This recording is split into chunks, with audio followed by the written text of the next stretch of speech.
Okay, ध्यान देना, कल का प्रॉब्लम और आज का प्रॉब्लम, ये सब प्रॉब्लम अभी अलग अलग आ रहे हैं आपके एक्सरसाइज में। अभी एग्जाम ये स्टेप एग्जाम वन एग्जाम में पूछते हैं या फिर नहीं है ये नहीं पता, वो तो वक्त बताएगा अभी आपको। ध्यान में वो मैं नहीं बता सकता, वो वक्त बताएगा पेपर में किस टाइप के प्रॉब्लम्स आते हैं, या फिर इस टाइप के आते हैं या फिर नहीं आते, या फिर एमसीक्यू में इस टाइप के प्रॉब्लम देते हैं। यहां से एमसीक्यू बहुत सारे तैयार हो जाते हैं, राइट। अब यहाँ पे एक टेबल ऑफ वैल्यूज, एक्चुअली जो एफ है वो एफ ऑफ एक्स है, जी ऑफ एक्स है, ऐसा F of x, A F of x है, ए जी ऑफ एक्स है, ए एफ डैश एक्स है और ए जी डैश एक्स है। सिर्फ यहाँ पे एक्स नहीं लगा के एक टेबल दिया है, टेबल का अगर आप पहला रो देखते हो एक्स एफ ऑफ एक्स की डेरिवेटिव एफ डैश एक्स और जी ऑफ एक्स की डेरिवेटिव जी डैश एक्स, और एक्स का जो कॉलम दिया है उसमें 2 4 6 दिया है। अब इस वैल्यूज को ऑब्जर्व कैसे करते हैं या फिर पढ़ते कैसे, इसका मतलब क्या होता है, ये 2 अगर मैं यहां पे रखता हूं तो ये एफ ऑफ 2 हो जाता है, तो F of 2 is equal to 1, F of 4 is equal to 3, F of 6 is equal to 5, ऐसे इसका मतलब होता है। F of 2 is equal to 1, F of 4 is equal to 3, F of 6 is equal to 5। अब मैं सेपरेट भी लिख सकता हूं यार, अब सेपरेट लिखने गए तो एक 3 और 3 12 वैल्यू लिखनी पड़ेगी। अब कैसी, F of 2 is equal to 1, F of 4 is equal to 3, F of 6 is equal to 5, G of 2 is equal to कितना 6, G of 4 is equal to 4, G of 6 is equal to 2, F dash 2 minus 3, F dash 4, F dash 6 minus 4, G dash 2 4, G dash 4 और जी dash 6 7, इतनी ज्यादा गलत है, इतनी है। देख separate value देने की जगह उसने क्या कर दिया, एक टेबल ही दे दिया जिसमें एक्स की वैल्यू है और एक्स की वैल्यू की, लेकिन एफ ऑफ एक्स की वैल्यू कैसे होती है, जी ऑफ एक्स की कैसे होती है, एफ डैश एक्स कैसे होता है और जी डैश कैसे होता है। फिर उसने क्या कर दिया, एक नए फंक्शन डिफाइन कर दिया, small R of X capital R of X, उसके बाद में स्मॉल एस ऑफ एक्स और बाद में, तो ये 4 फंक्शन उसने अलग अलग तरह से डिफाइन करके दिया। जैसे स्मॉल आर ऑफ एक्स कितना दिया, F of G of X दे दिया, कैपिटल आर ऑफ एक्स कितना दिया, G of 3 plus F of X दे दिया, स्मॉल एस ऑफ एक्स कितना दिया, F of G minus F of X दे दिया, जी नहीं 9 दे दिया, 9 माइनस एफ ऑफ एक्स दे दिया, राइट। और बाद में कैपिटल एस ऑफ एक्स कितना दिया, जी ऑफ एक्स और फाइंड एच डैश, तो ये डेरिवेटिव पूछी उसकी, आर ऑफ एक्स दिया, आर की डेरिवेटिव पूछी, वो भी किसके लिए, 2 के लिए पूछ रहा है, तो मुझे ये कॉलम यूज करना पड़ेगा फिर पूरा, आर डैश 4 के लिए 4 वाला यूज करेंगे, एच डैश 4 के लिए भी 4 वाला यूज करेंगे और एच डैश 6 के लिए 6 वाला यूज करेंगे, राइट। तो ये मेरे पहले ऑब्जर्वेशंस मेरे पास आने चाहिए। अब सबकी सब derivative with respect to X है, बिकॉज़ वेरिएबल कौन सा दिया आपको, एक्स, तो all derivative we have to differentiate with respect to X, सभी के सभी फंक्शन को मुझे विद रिस्पेक्ट टू एक्स से डिफरेंशिएट करना है। ये नया प्रॉब्लम है, ये प्रॉब्लम पुराने सिलेबस में कहीं पे भी दिखा नहीं जाता था, कुठेही दिसत नव्हता हा प्रॉब्लेम, ये थोडा नवीन काहीतरी कन्सेप्ट दिले जाते नवीन सिलेबस मध्ये, बरं हे नुसतं डेरिवेटिव मध्ये नाही दिलं, एप्लीकेशन में भी है और बाकी टॉपिक में भी है, तो आपको ये सब एक्स्ट्रा पढ़ना पड़ेगा, अभी ध्यान देना, तो थोड़ा ध्यान देना। अपन सॉल्यूशन स्टार्ट करते हैं। नंबर 1 में क्या दिया है आपको, मुझे R of X is equal to F of G of X, comma find R dash 2, ऐसा है पहला प्रॉब्लम। अब इसको सॉल्व करना चालू करते हैं।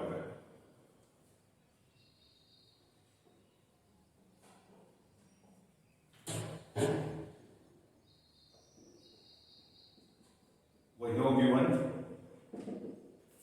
Are of X is equal to f of g of x. Differentiate r of x with respect to x. किसको डिफरेंशिएट करोगे आप? r of x को. तो यहां पे लगेगा d by dx r of x. जैसे derivative of f of x कितनी होती है? f dash x. Derivative of g of x कितनी होती है? उस तरह derivative of r of x कितनी होगी? r dash x.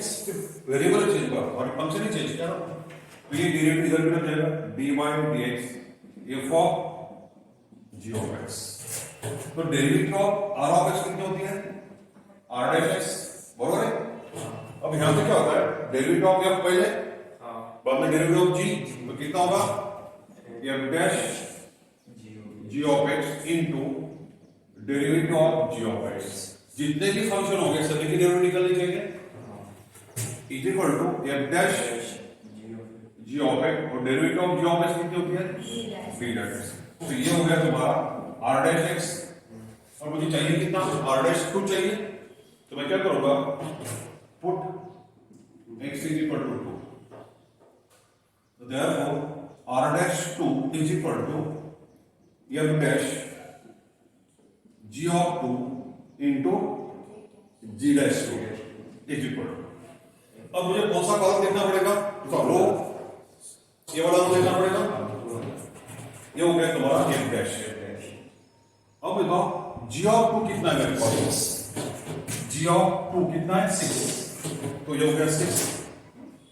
अब ये f dash 6 हो गया into g dash 2 g dash 2 g dash 2 g dash 2 कितना हो जाता? 4. ये हो गया 4. f dash 6 के लिए मुझे 6 वाला कितना पड़ेगा? f dash 6 कितना होता है? -4. तो ये हो गया -4 into 4 is equal to -16. आपको इस तरह से निकालना पड़ेगा. इस तरह से निकालना पड़ेगा. बराबर? ध्यान में आ रहा? पक्का? कोई दिक्कत नहीं है. अब बाकी प्रॉब्लम आ जाएंगे. उतना हार्ड नहीं है. एक्चुअली ये चेन रूल का एप्लीकेशन है. जो आप थ्योरेटिकल पार्ट पढ़ते हो ना, उसका एप्लीकेशन दिया है. अभी तक क्या होता था? थ्योरेटिकल पार्ट दिया, दे दिया, बाद में अपना प्रॉब्लम वाला पार्ट चालू हो जाता था. लेकिन अभी क्या क्वेश्चन किया उसने? जो थ्योरेटिकल पार्ट आप पढ़ते हो उसका भी एप्लीकेशन दे दिया कि how to use the theoretical part in a problem. जब थ्योरेटिकल पार्ट आप यूज करते हो प्रॉब्लम के अंदर तो थोड़ा कठिन काम कर जाता हो. थ्योरेटिकल पार्ट में चले जाता है. वैसे भी मैथमेटिक्स में थ्योरेटिकल पार्ट बहुत काफी जाता है. अब बताओ यहां पे कितना होगा? अगर मैं सेकंड प्रॉब्लम का आंसर निकालना चाहूं तो ये r dash x होगा. r dash x कितना होगा? पहले लिखने का g का डेरिवेटिव. तो ये हो जाएगा g dash in bracket 3 plus f of x into derivative of 3 plus f of x. ऐसे बनेगा ये. हो जाएगा g dash 3 plus f of x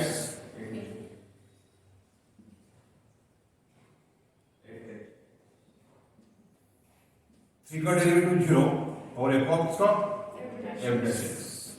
तो ये हो जाएगा g dash 3 plus f of x into f dash x. ये r dash x निकल गया आपका. अब मुझे निकालना क्या है? r dash 4. तो मैं क्या करूंगा? यहाँ पे 4 पुट करूंगा, यहाँ पे 4 और यहाँ पे 4. f of 4 कितना होगा? 3. तो ये क्या? 3 plus 3 6.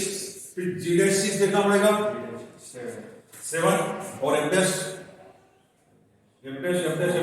4. f dash 4 कितना आएगा? 5. 5 into 7 35. अच्छा कर देगा आपका प्रॉब्लम. अच्छा इसको डिफरेंशिएट कर देगा अभी. कर देगा. तो ये प्रॉब्लम कर देगा. वैसे ये प्रॉब्लम कौन सा है? 1.1 का प्रॉब्लम नंबर 4 है. इसके आंसर पीछे आपको दिए.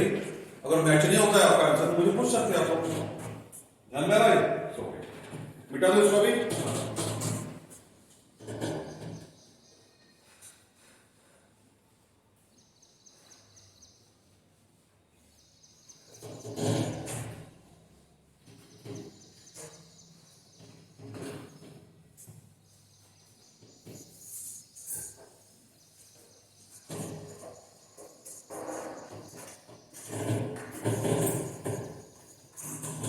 इसके बाद का problem.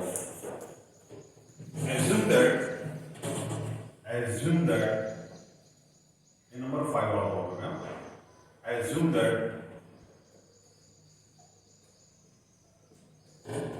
f dash 3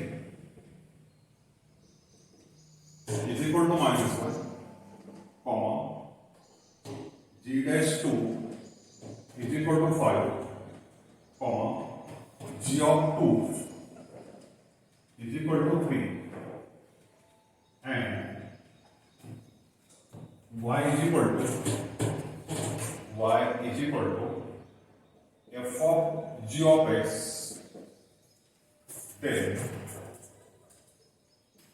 dy by dx. तो value of dy by dx x is equal to 2, at x is equal to 2 is equal to question mark. तो ये बहुत इजी पार्ट है, ये कोई दिक्कत वाला पार्ट नहीं है. जैसे आपको यहाँ पे इसके पहले f dash पूछा था, ये भी dy by dx क्या होता है? dy by dx कितना होगा? f dash को जाना है, थोड़ा ध्यान देना है. मुझे फंक्शन कैसे दिया है, ये मैं प्रॉब्लम शॉर्ट में बताने जा रहा हूँ. क्या करते हैं, इसको डिफरेंशिएट करते हैं, यहां से स्टार्ट करते हैं प्रॉब्लम y of given से. y of given y is equal to f of g of x. बात करते हैं differentiate y with respect to x. तो लेफ्ट हैंड साइड में आएगा dy by dx. इसको d by dx लग जाएगा, इसका डेरिवेटिव कितना होगा? f dash g of x into derivative of g of x हो जाएगा g dash. बोले अब मैं क्या करता हूं, therefore ये ब्रैकेट लिख देता हूं dy by dx at x is equal to 2. ये पूछा ना आपको, तो फिर राइट हैंड साइड का मैं फिर पुट कर लूंगा. तो ये f dash g of 2 into g dash 2, f dash g of 2 कितना है मेरे पास? 3. g dash 2 कितना है? 5. f dash 3 कितना है? -1 into 5. ये जो कितना बन गया? -5. अब करते नहीं है प्रॉब्लम में, एक बार की आदत लग गई ना, नया प्रॉब्लम आने के बाद वो इजी भी रहा तब भी थोड़ा सा लगता है आएगा क्या नहीं आएगा, लेकिन एक बार अगर आदत आ जाए पढ़ जाए तो आ जाएगा. तो आ जाएगा.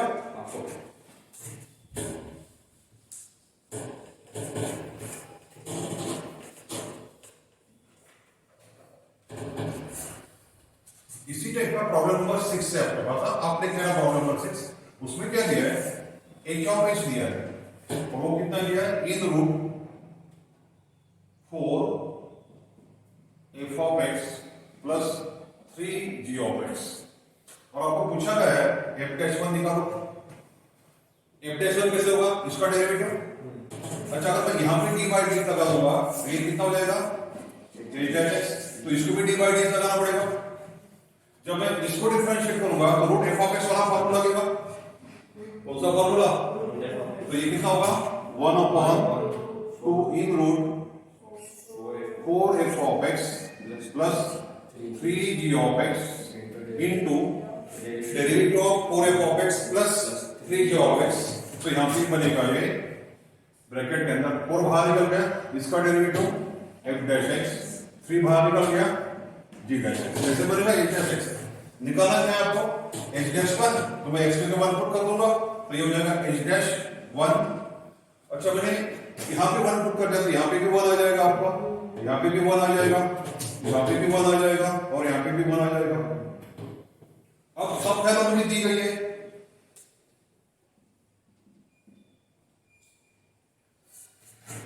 f dash 1 3 दिया है.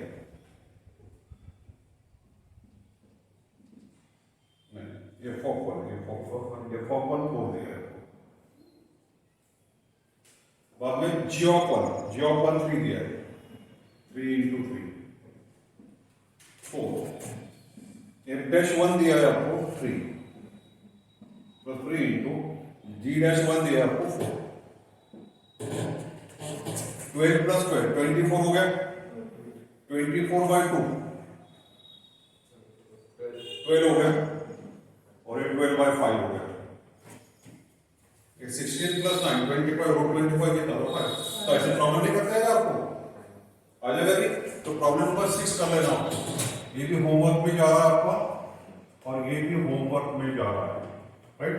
यहाँ पे एक प्रॉब्लम नंबर 7 बड़ा हार्ड प्रॉब्लम दिया है, राइट?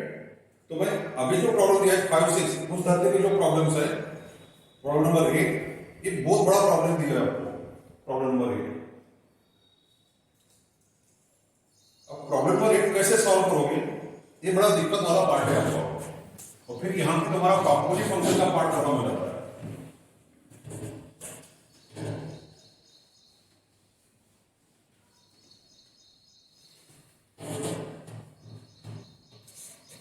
ये प्रॉब्लम नंबर 7 दिया है ना, मैं प्रॉब्लम नंबर 7 आपको लिख के दे देता हूं, कोई दिक्कत नहीं है यहाँ पे, राइट? प्रॉब्लम नंबर 7 लिखाओ, find the X coordinate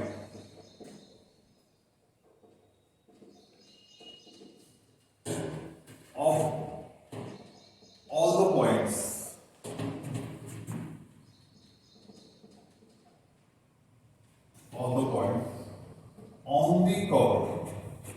on the curve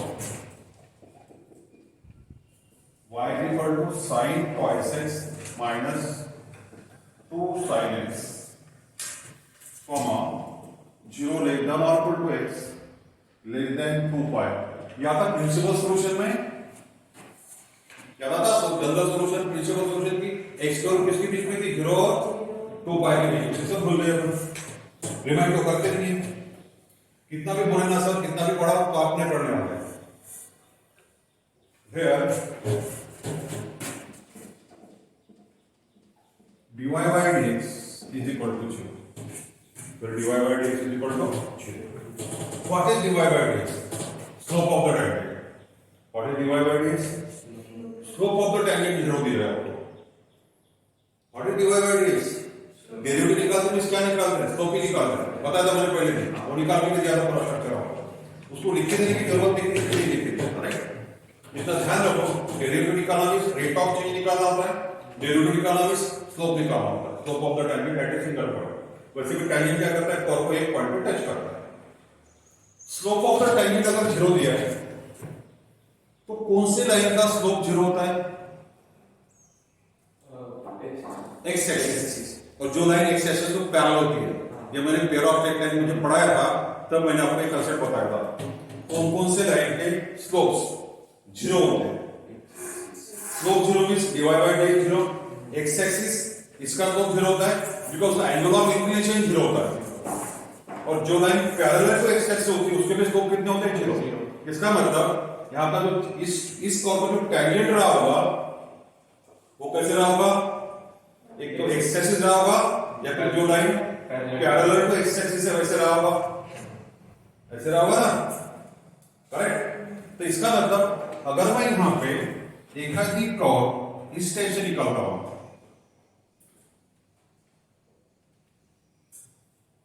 अगर मैं इसमें ये मेरा एक्स एक्सिस है, ये टेंजेंट हो गया, ये मेरी दूसरी लाइन है, ये पैरेलल टू एक्स एक्सिस हो गया, मेरी तीसरी लाइन है पैरेलल टू बोल रहे ना, पैरेलल टू गए। अब ऐसे भी कर सकते हो यहां पे,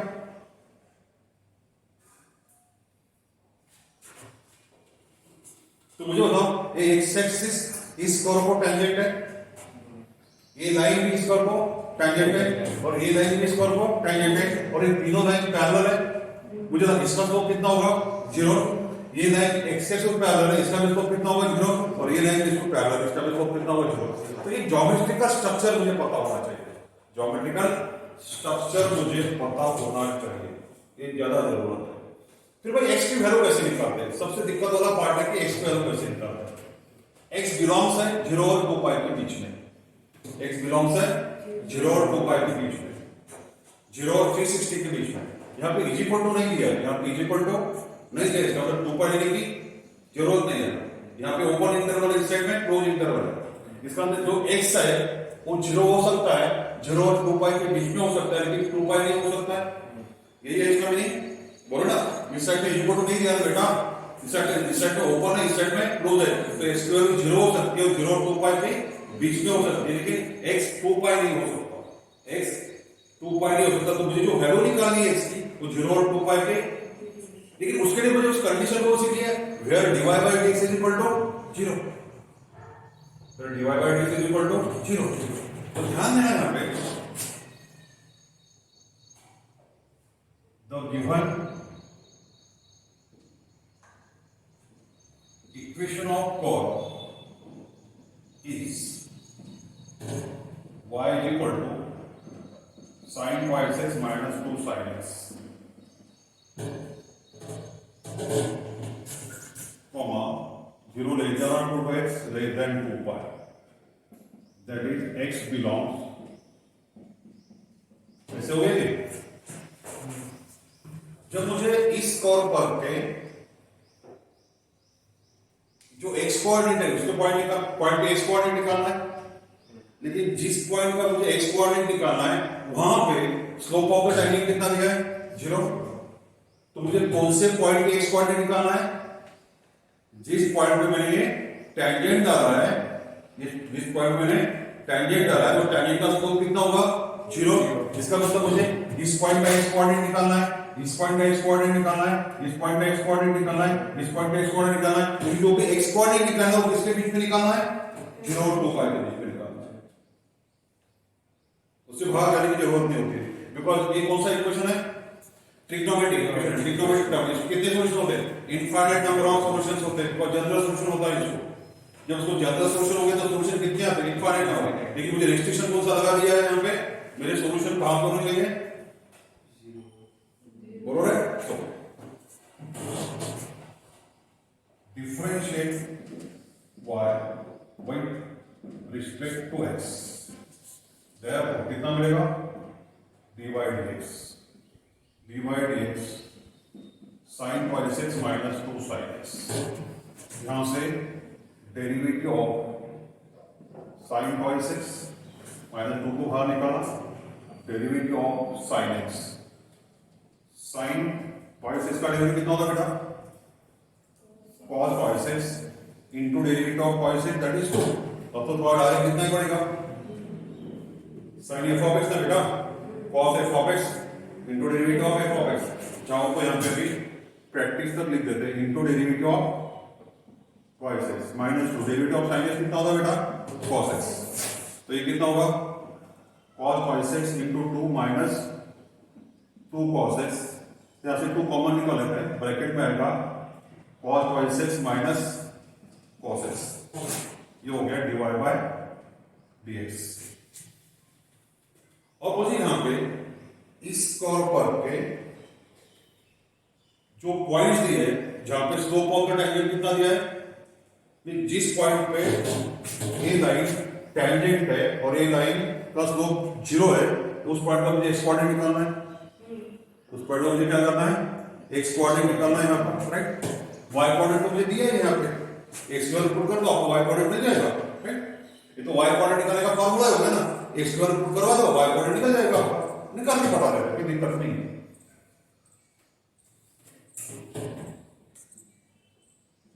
to find x coordinate of points on the curve 1, we have given dy by dx is equal to 0। ये कंडीशन दी है आपको, x स्क्वायर कैसे निकलेगी, जब तक कंडीशन नहीं आएगी तब तक x स्क्वायर निकलेगी नहीं ना मेरे पास। तो देयरफॉर कितना हो जाएगा ये 2 into cos x minus cos x is equal to 0। एक 2 इसके नीचे चला गया, because 2 does not equal to 0 तो क्रॉस कर सकते हैं इसको। तो देयरफॉर कितना हो जाएगा ये cos x minus cos x is equal to 0। Alright, अब मुझे क्या करना पड़ेगा, we have to obtain all values of x, we have to obtain all values of x।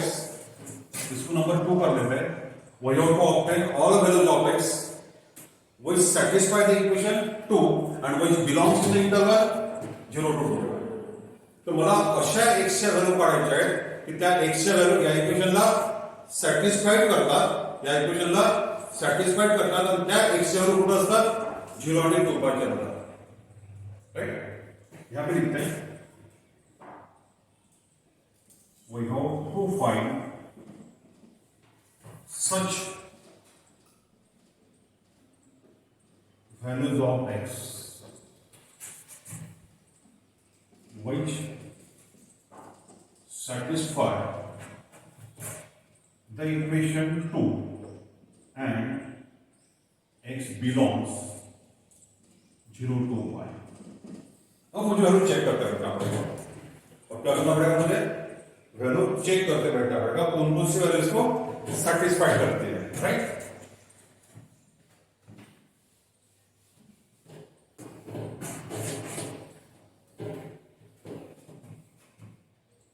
Now अब देखो यहां पे इस इक्वेशन को x की इस इंटरवल में की कौन सी वैल्यू सेटिस्फाई करते हैं मैं x की वैल्यू 0 ले सकता हूं इस साइड पे क्लोज है ना रोको रखा अगर मैंने x की वैल्यू 0 रख दी यहां पे तो 2 into 0 कितना होता है cos 0 कितना होता है 1 यहां पे 0 पुट कर दिया तो cos 0 1 1 minus 1 0 तो x is equal to 0 satisfied कर रही है बरोबर है नाउ पुट